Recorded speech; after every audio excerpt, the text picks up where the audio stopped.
Good morning, everybody. Lee Brower here, and happy Meaningful Monday. My positive focus for last week, I won't go into the specifics, is that I'm so grateful for children as they mature and grow. I'm not so sure that the role doesn't reverse itself as I get older, but I'm grateful for the fact that my children can come to me sometimes it takes great courage, but to come to me and to be able to have a dialogue that expresses their concerns and how I can become a better father and a grandfather. So that's my positive focus for last week. I'm going to share you what I think my positive focus is going to be about next week and invite you to come back and find out the results. But one of our daughters, Carly, second to youngest, she is in Sydney, Australia as we speak. She's been there for 18 months speaking Mandarin Chinese as a missionary and having just amazing experiences. But we haven't seen her. We haven't even seen a video of her since she left. And so we're very excited to welcome her home this coming Tuesday, tomorrow. And I'll let you in on a little secret because I don't think this will get to her. But she has a layover in Los Angeles for 6 hours or 6 or 7 hours. So Lori, my wife, of course, her mother, is flying into Los Angeles unbeknownst to Carly. And so while Carly's walking around the airport somewhere, we're not sure how that's going to work out. I hope they get somebody to videotape it, but she's going to come up to her and surprise her because Carly doesn't expect to see her until she lands here in Salt Lake. So they'll be able to spend a few hours together there in the plane ride home. And so I think that'll be a real fun experience. So I'll have a report to you next week on that. We were 6 weeks into this year, and I'm reading a great book now. It's called Plateau, and it's by, let me just see if I can look up the names here so that you have it. It's called The Plateau Effect, Getting from Stuck to Success, and it's by Bob Sullivan and Hugh Thompson. And very interesting book. These are well-qualified experts who are writing about the plateaus that we all experience in our lives. Whether they're in business or in our personal lives, we see them over and over again.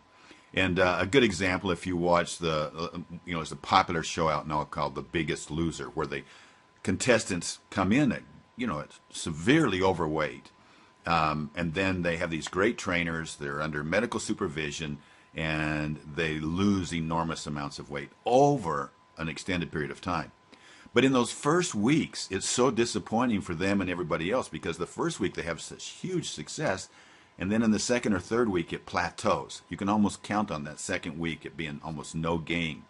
So mentally, that's a very tough place to be. And so what drives them, what gets them through that process to the next step? And so a lot of what the book talks about is how do you take your business, get through the plateaus. It's really important. How do you take your personal life, get through the plateaus? But something that they don't talk about in that book specifically, I'd like to share with you. And it has to do with, how do you grow? How do you get through this? And it centers on having a bigger vision. Several years ago, I had an experience that I remember to this day where one of the entrepreneurs that I have the privilege of coaching came to me and he said, I have to tell you about this experience. You see, this man loved to do high mountain climbing, trekking. Not climbing, but trekking, hiking, not technical climbing, but just trekking at high altitudes. And he was moving along in Colorado at about a 13,000 foot elevation. And you can imagine his chest is pumping. He's going through about 2 to 3 inches of snow, and he's moving along and enjoying the experience, the solitude, but then all of a sudden he hears something coming from behind. He glances over his shoulder, and about 50 yards behind him is another person trekking on the same trail and catching him, moving up. So he decides, the competitive spirit comes out, so he decides to pick up his pace. But regardless of the fact that he picked up this pace, he could still hear this person approaching him. And pretty soon, he was alongside. He looked over at him, and he said, the man was in his 70s. Now, this gentleman is around 50 years old at the time, and so he's like, well, I can't let a 70-plus-year-old person pass me up. So he starts speeding up, but pretty soon his chest is going to explode out. His heart's going to explode out of his chest. He slows down. He reaches up, touches him on the shoulder. The gentleman turns around with a smile, but he says, and he asks this person, the 70-year-old, he said, what drives you? And the 70-year-old hesitated long enough to look at him and say, "My vision of the future sustains my present agony. My vision of the future sustains my present agony." Now, I have remembered that ever since. It made such an impact on me. There's several lessons here. One of them is, narrative wisdom, how when we have an experience, we continue to learn from it, and it continues to teach from us. Secondly, when you capture an experience and you share it with somebody else, you give it a life of its own. It can then outlive you. Are you capturing your experiences and giving them a life of its own? Well, let me tell you what this experience taught me, among other things, but what it taught me, and that is if my vision is strong enough, I can get through the agony. I can get through the plateaus. So this last year, the beginning of this year, I sat down and made a list of things that I want to accomplish for this year, for 2014. I want to enjoy this year. So I said, these are the things that will make me happiest as I go through this year.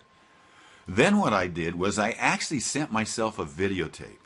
I said, it started something like this. "Lee, if you're watching this, you made it through another year. Congratulations. Now let's talk about this year. These were my expectations for this year. How did you do?"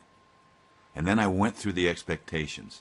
And I told myself, of all things, how much I loved myself and cared for myself. It was like me becoming the parent to me. It was a profound experience, but it helped solidify a vision for myself for this year. Because I believe when you have a vision that gets into the heart of where you're going, I don't care if that vision is around your business. If you have a vision of where it's going, but you haven't found the way to communicate it to your team members, if you haven't found a way to communicate it to other people, if you haven't asked yourself, what will this experience mean to me if we were to achieve this? If I were to achieve this, what would it mean to my family? What would this mean to my spouse? What would this mean to my team members that are working with me together, our clients, our customers, our vendors, our community that we work in? Can you get that bigger vision of what it would mean to you? When 4 or 5 years ago, when I was 45 pounds heavier than I am now, even though I worked out, I wasn't in good shape, and I knew it, and I kept setting the goal, I've got to lose weight. I'm going to lose this many pounds, set it again. I'm going to lose this many pounds, set it again. The reality is I did not have the vision. I just had this suggestion of setting a goal because I knew it was the right thing to do.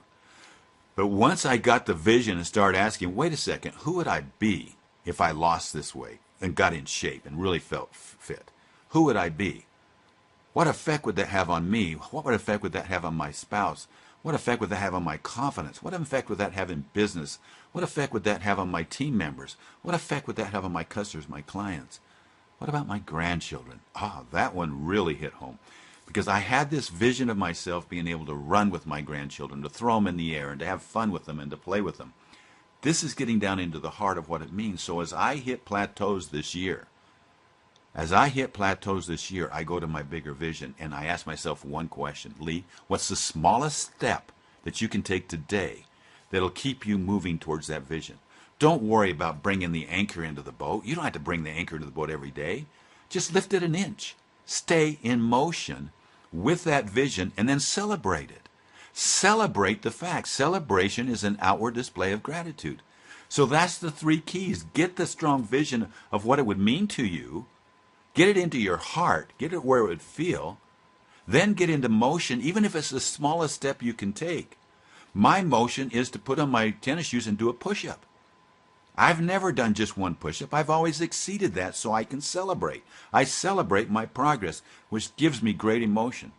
So it's that combination of the two that will get me through the plateaus and will get me to the end of the year in an enjoyable year, no matter what happens. No matter what happens, I intend to have the peace of mind that comes from the self-satisfaction of knowing that I'm doing the best I can do to be the best I can become.